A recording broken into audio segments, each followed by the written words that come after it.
Hello student, welcome to our YouTube channel Pramod study knowledge. Student, इस video में हम सब क्लास 12 के जितने भी विद्यार्थी 2026 में बोर्ड एग्जाम देने वाले हैं उनके लिए प्यारे बच्चों, फिजिक्स के लिए प्यारे बच्चों हम 35 इम्पोर्टेंट एमसीक्यू का डिस्कशन करने वाले हैं। जी हाँ प्यारे बच्चों, ये सारे ऑब्जेक्टिव क्वेश्चन आप सभी के बोर्ड एग्जाम 2026 में प्यारे बच्चों सीधा पूछा जाएगा। तो प्यारे बच्चों, वीडियो को शुरू से अंत तक जरूर देखिएगा। सारे क्वेश्चन का हम सब डिस्कशन करेंगे प्यारे बच्चों, और सभी क्वेश्चन कई साल से रिपीट होने वाले हैं प्यारे बच्चों, और इस साल भी आप सभी के बोर्ड एग्जाम में प्यारे बच्चों जरूर आएंगे। ठीक है, तो वीडियो को शुरू से अंत तक जरूर देखिएगा। चैनल पर नए हैं चैनल को सब्सक्राइब और वीडियो को लाइक जरूर कर दीजिए। प्यारे बच्चों, यहाँ पर आपका सबसे पहला क्वेश्चन है। पहला क्वेश्चन यहाँ पर कर रहा है कि दो बिंदु आवेशों के बीच बल किसके व्युत्क्रमानुपाती होता है। तो प्यारे बच्चों, आप सभी को पता है कि जो विद्युत बल का फार्मूला होता है वो F बराबर होता है स्टूडेंट 1/4 पाई एप्सिलॉन नॉट। ठीक है, 1/4 पाई एप्सिलॉन नॉट। और इसके बाद प्यारे बच्चों F यानी जो F होता है वो कितना होता है, आर के क्या स्क्वायर के व्युत्क्रमानुपाती होता है। ठीक है, तो यहाँ से जो वैद्युत बल है वो दूरी के वर्ग के क्या है स्टूडेंट, व्युत्क्रमानुपाती है। ठीक है, तो इसका राइट आंसर हो जाएगा स्टूडेंट ऑप्शन नंबर बी, दूरी के वर्ग के। ठीक है प्यारे बच्चों, यहाँ पर दूसरा क्वेश्चन कह रहा है कि कूलाम का नियम किससे संबंधित है। तो स्टूडेंट, कूलाम का नियम दो आवेशों के बीच वैद्युत बल को बताता है, यानी विद्युत बल को। तो ऑप्शन नंबर बी है स्टूडेंट, विद्युत बल। ठीक है, तीसरा क्वेश्चन यहाँ पर स्टूडेंट कह रहा है कि धनात्मक आवेश के चारों ओर वैद्युत क्षेत्र रेखाएं होती हैं। ऑप्शन स्टूडेंट अंदर की ओर या बाहर की ओर। ऑप्शन नंबर सी है वृत्ताकार। ऑप्शन नंबर डी है क्षैतिज में। तो स्टूडेंट, जब कोई पॉजिटिव आवेश होता है तो उसके ऊपर जो वैद्युत क्षेत्र रेखाएं होती है वो हमेशा उसमें क्या होती है, प्लस से बाहर की ओर होती हैं। तो प्लस से हमेशा क्या होती है, बाहर की ओर होती है। तो इसका राइट आंसर हो जाएगा स्टूडेंट ऑप्शन नंबर बी, बाहर की ओर। ठीक है स्टूडेंट, यहाँ पर चौथा क्वेश्चन क्या कर रहा है कि विद्युत फ्लक्स का SI मात्रक क्या है। तो स्टूडेंट, आप सभी को पता है कि फाई बराबर होता है स्टूडेंट E.A। ठीक है, तो स्टूडेंट यहाँ से E का जो मात्रक होता है यानी वैद्युत क्षेत्र का मात्रक होता है न्यूटन प्रति कूलाम। ठीक है, इसके बाद एरिया का मात्रक क्या होता है स्टूडेंट, मीटर स्क्वायर। ठीक है, तो यहाँ से स्टूडेंट इसका जो मात्रक हो जाएगा वो न्यूटन मीटर स्क्वायर अपान में कूलाम हो जाएगा। ठीक है, तो यहाँ से स्टूडेंट जो इसका राइट आंसर है option number a, newton metre square upon में कूलाम। ठीक है, यहाँ से स्टूडेंट पांचवा क्वेश्चन क्या कर रहा है कि चालक के अंदर वैद्युत क्षेत्र का मान कितना होता है। तो स्टूडेंट, यदि यहाँ पर कोई चालक है स्टूडेंट, तो इस आपको सभी को पता है कि चालक के आवेश जो वितरित होता है चालक के पृष्ठ पर वितरित होता है। ठीक है, तो और इसके अंदर कोई भी आवेश नहीं होता है। तो स्टूडेंट, जहाँ पर कोई आवेश ही नहीं है तो वहाँ पर स्टूडेंट वैद्युत क्षेत्र कैसे हो सकता है। इसका मतलब इस चालक के अंदर जब आवेश ही नहीं है तो इसके अंदर वैद्युत क्षेत्र कैसे हो सकता है। तो स्टूडेंट, इसके अंदर जो वैद्युत क्षेत्र का मान होगा वो कितना होगा student, 0। Option number c is the right answer. यहाँ पर प्यारे बच्चों छठवां क्वेश्चन है, बहुत इंपॉर्टेंट है सारे क्वेश्चन प्यारे बच्चों। छठवां क्वेश्चन कर रहा है कि संधारित्र की धारिता किस पर निर्भर करती है। स्टूडेंट, ऑप्शन है यहाँ पर वोल्टेज पर, प्लेटों के क्षेत्रफल व दूरी पर, तापमान पर, या पदार्थ की घनता पर। स्टूडेंट, जो आप सभी पढ़े होंगे कि फाई अपान में डी होता है। ठीक है, तो स्टूडेंट जो ये डी है क्या है, प्लेटों के बीच की दूरी होती है। तो स्टूडेंट, ये प्लेटों के बीच की दूरी यानी प्लेटों के क्षेत्रफल और प्लेटों के बीच की दूरी पर धारिता निर्भर करती है। तो option number b is the right answer है प्यारे बच्चों। यहाँ पर छठवां क्वेश्चन है, सातवां क्वेश्चन है, कह रहा है कि संधारित्र में संचित ऊर्जा कहाँ स्थित होती है। ऑप्शन है प्लेटों में, या विद्युत क्षेत्र में, या तारों में, या पृथ्वी में। तो स्टूडेंट, जो संधारित्र की वैद्युत यानी जो ऊर्जा होती है वो कहाँ स्थित होती है प्यारे बच्चों, वैद्युत क्षेत्र में। Option number b is the right answer.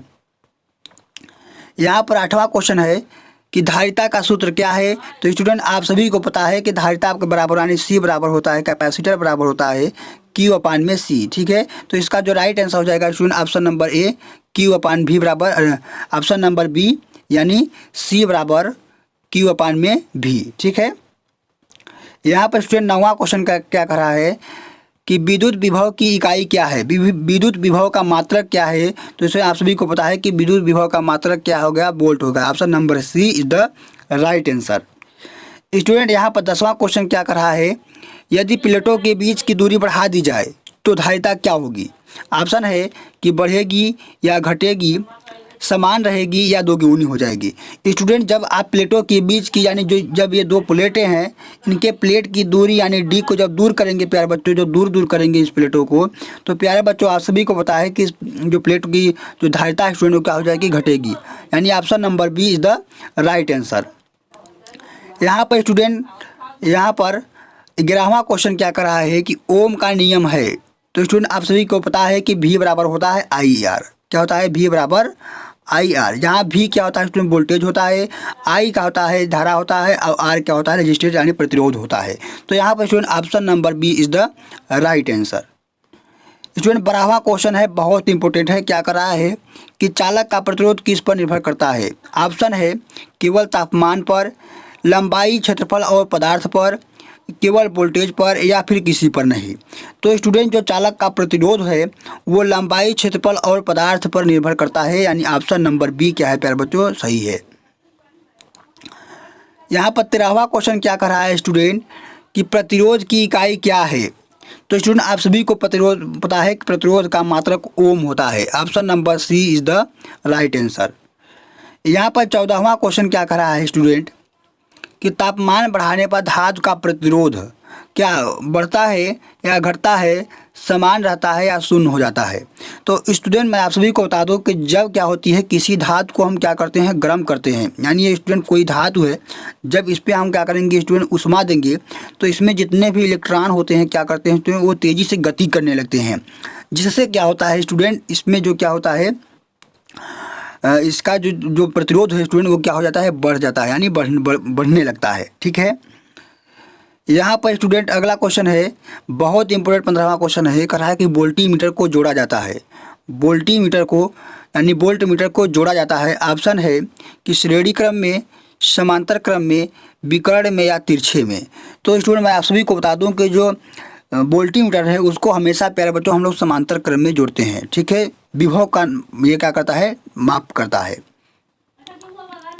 Option question number 16 student यहाँ पर कि चुंबकीय क्षेत्र की इकाई क्या है, यानी चुंबकीय क्षेत्र का मात्रक क्या है। तो स्टूडेंट चुंबकीय क्षेत्र का जो मात्रक होता है वो टेस्ला होता है। किस क्या होता है, टेस्ला होता है। यहाँ पर 17वां क्वेश्चन क्या कर रहा है स्टूडेंट कि चुंबकीय बल की दिशा ज्ञात की जाती है किसके द्वारा। ऑप्शन है दाएं हाथ के नियम के, या फ्लेमिंग के बाएं हाथ के नियम से, ओम के नियम से, या लेंज के नियम से। तो स्टूडेंट जो फ्लेमिंग के बाएं हाथ का नियम है उससे क्या होता है स्टूडेंट, चुंबकीय बल की दिशा ज्ञात की जाती है। ठीक है। तो option number B is the right answer. Student यहाँ पर 18वां क्वेश्चन है कि बायो सेवर्ट का नियम का प्रयोग किया जाता है। तो स्टूडेंट क्या करने में बायो सेवर्ट का नियम क्या करता है स्टूडेंट, चुंबकीय क्षेत्र ज्ञात करता है। क्या करता है, चुंबकीय क्षेत्र ज्ञात करता है। तो यहाँ पर student option number b is the right answer, यानी चुंबकीय क्षेत्र ज्ञात करने हेतु। 19वां क्वेश्चन है स्टूडेंट यहाँ पर कि चुंबकीय बल कार्य करता है। चुंबकीय बल कार्य करता है। तो स्टूडेंट मैं आप सभी को बता दूं कि चुंबकीय बल जो है वो धारा के समांतर क्रम में और क्षेत्र के भी समांतर क्रम में क्या करता है, कार्य करता है। तो इस तरीके से इसका जो राइट आंसर हो जाएगा स्टूडेंट वो ऑप्शन नंबर सी, यानी दोनों को लंबवत कार्य करता है स्टूडेंट। ठीक है। यहाँ पर स्टूडेंट 20 वाला क्वेश्चन है कि चुंबकीय क्षेत्र का प्रतीक क्या है। तो स्टूडेंट हम सब चुंबकीय क्षेत्र को हमेशा क्या करते हैं, बी से डिनोट करते हैं। तो इसका ऑप्शन नंबर हो जाएगा student c, option number c, यानी बी से हम सब क्या करते हैं, इसे डिनोट करते हैं, यानी रिप्रेजेंट करते हैं। यहाँ पर 21 वाला क्वेश्चन है कि फैराडे का नियम किससे संबंधित है। तो स्टूडेंट फैराडे का नियम क्या है, प्रेरित ईएमएफ से संबंधित है। फैराडे का नियम क्या है, प्रेरित ईएमएफ से संबंधित है, यानी प्रेरित विद्युत वाहक बल से संबंधित है। ईएमएफ का मतलब होता है इलेक्ट्रोमोटिव फोर्स। यहाँ पर 22वां क्वेश्चन है। 22वां क्वेश्चन क्या कर रहा है कि लेंज का नियम किसका अनुपालन करता है। ऑप्शन है न्यूटन का नियम का, या ऊर्जा संरक्षण के नियम का, ओम के नियम का, या हुक के नियम का। तो स्टूडेंट जो लेंज का नियम है वो हमेशा किस पर आधारित होता है, तो ऊर्जा संरक्षण के नियम पर आधारित है। यहाँ पर स्टूडेंट 23 वाला क्वेश्चन क्या कर रहा है कि यदि फ्लक्स न बदले तो ईएमएफ तो स्टूडेंट यहाँ पर 23वां क्वेश्चन क्या कर रहा है कि यदि फ्लक्स ना बदले तो ईएमएफ, यानी ऑप्शन है यहाँ पर कि घटेगी या बढ़ेगी या शून्य होगी या दोगुनी हो जाएगी। तो स्टूडेंट आप सभी को पता है कि जब ईएमएफ कब उत्पन्न होता है, जब हम लोग वैद्युत फ्लक्स में क्या करते हैं स्टूडेंट, परिवर्तन करते हैं।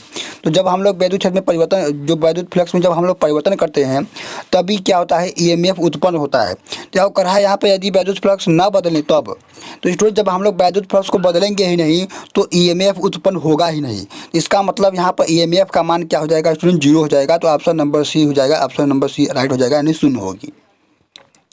यहाँ पर 24 वाला क्वेश्चन क्या करा स्टूडेंट कि एंटी करंट का उपयोग कहाँ होता है। तो स्टूडेंट एंटी करंट का जो उपयोग होता है वो विद्युत ब्रेक में होता है। कहाँ शुरू होता है स्टूडेंट, वैद्युत ब्रेक में। ऑप्शन नंबर बी सही हो जाएगा। यहाँ पर अगला क्वेश्चन है स्टूडेंट कि इंडक्शन की इकाई क्या है। स्टूडेंट इंडक्शन एक इंग्लिश शब्द है और इसका हिंदी मतलब होता है प्रेरकत्व। तो प्रेरकत्व को जो मात्रक होता है स्टूडेंट वो क्या होता है, हेनरी। ठीक है, तो option number see the right answer. कर रहा है स्टूडेंट एसी, कर रहा है कि एसी का औसत मान क्या है। एसी मतलब कि वो वाला एसी नहीं, एसी मतलब कि अल्टरनेटिव करंट। ठीक है, एसी जो लाइट होती है, लाइन। करा एसी करंट की जो औसत मान क्या होता है स्टूडेंट, तो एसी करंट का जो औसत मान होता है वो 0 होता है। क्योंकि ये स्टूडेंट क्या करती है, इस तरीके से चलती है। जब से हम लोग काउंट करेंगे स्टूडेंट, ये ऊपर प्लस और नीचे माइनस हो जाता है। जब दोनों को हम लोग काउंट करेंगे स्टूडेंट, प्लस वाले को तरफ तो माइनस वाले की तरफ, तो इसका आंसर 0 आता है। यहाँ पर 27 वाला क्वेश्चन क्या कर रहा है स्टूडेंट कि VRMS क्या है। तो यहाँ पर स्टूडेंट VRMS क्या होता है कि V नॉट अपान में √2, यानी VRMS बराबर क्या होता है, V नॉट अपान में √2। क्वेश्चन नंबर 28 कह रहा है कि फेज अंतर कब होता है। ऑप्शन है जब दोनों तरंगे समान फेज में हो, जब तरंगे असमान फेज में हो, या जब तरंगे नष्ट हो जाएं, या फिर जब तरंगे की आवृत्ति शून्य हो। तो स्टूडेंट जब तरंगे क्या होती हैं, असमान में होती हैं, जब तरंगे असमान फेज में होती हैं स्टूडेंट, तब क्या होता है, फेज अंतर होता है। यहाँ पे स्टूडेंट अगला क्वेश्चन है कि प्रेरकत्व रिएक्टेंट का सूत्र क्या है। तो स्टूडेंट प्रेरकत्व जो रिएक्टेंट का मान सूत्र होता है वो XL बराबर ओमेगा एल होता है। ठीक है, तो यहाँ पर option number b is the right answer, यानी XL बराबर ओमेगा एल। क्वेश्चन नंबर 30 का है स्टूडेंट यहाँ पर कि धारिता रिएक्टेंट का सूत्र क्या है। तो धारिता रिएक्टेंट का वही बराबर है स्टूडेंट यहाँ पर कि XC बराबर ओमेगा सी। तो यहाँ से option number b is the right answer. यहाँ पर स्टूडेंट 31 वाला क्वेश्चन क्या कर रहा है कि लेंस का सूत्र क्या है। तो स्टूडेंट आप सभी को पता है कि लेंस का सूत्र बराबर क्या होता है, 1/f बराबर 1/v माइनस 1/u। ठीक है, यहाँ से student option number b is the right answer. Question number 32 यहाँ पर करा है स्टूडेंट को उत्तल लेंस वास्तविक प्रतिमा कहाँ बनाता है। तो स्टूडेंट लेंस के विपरीत दिशा में क्या होता है, उत्तल लेंस द्वारा वास्तविक प्रतिमा यानी वास्तविक प्रतिबिंब बनता है। ठीक है, तो क्वेश्चन नंबर 33 करा है कि अपवर्तनांक का सूत्र क्या है। तो स्टूडेंट अपवर्तनांक का सूत्र साइन I बराबर साइन R होता है। ठीक है, तो ऑप्शन नंबर ए स्टूडेंट यहाँ पर क्या हो जाएगा, राइट हो जाएगा, ऑप्शन नंबर ए। क्वेश्चन नंबर 35 का है स्टूडेंट यहाँ पर कि पूर्ण आंतरिक परिवर्तन कब होता है। तो स्टूडेंट जब पूर्ण आंतरिक परिवर्तन क्या होता है, जब क्या होता है स्टूडेंट कि जब आपतन कोण का मान क्या होता है, ज़्यादा होता है। जब आपतन कोण का मान ज़्यादा होता है, जब आपतन कोण यानी आई का मान जब ज़्यादा होता है IC से, यानी IC क्या है स्टूडेंट, ये क्रांतिक कोण है। जब क्रांतिक कोण का मान जब मतलब आपतन कोण का मान जब ज़्यादा होता है क्रांतिक कोण से, तब वहाँ पर पूर्ण आंतरिक परिवर्तन की घटना होती है। यहाँ पर 35 का लास्ट क्वेश्चन कर रहा है कि दूरदृष्टि को ठीक करने के लिए कौन सा लेंस उपयोग होता है। तो स्टूडेंट अवतल लेंस का उपयोग किया जाता है। ठीक है, तो इस तरीके से स्टूडेंट आपका सारे 35 क्वेश्चन समाप्त होते हैं। स्टूडेंट ये सारे क्वेश्चन आप सभी के बोर्ड एग्जाम 2026 के लिए बहुत ही ज़्यादा इंपॉर्टेंट है। स्टूडेंट इस वीडियो को आप अपने दोस्तों के साथ शेयर जरूर कीजिएगा। वीडियो अच्छा लगे तो चैनल को सब्सक्राइब जरूर कीजिएगा।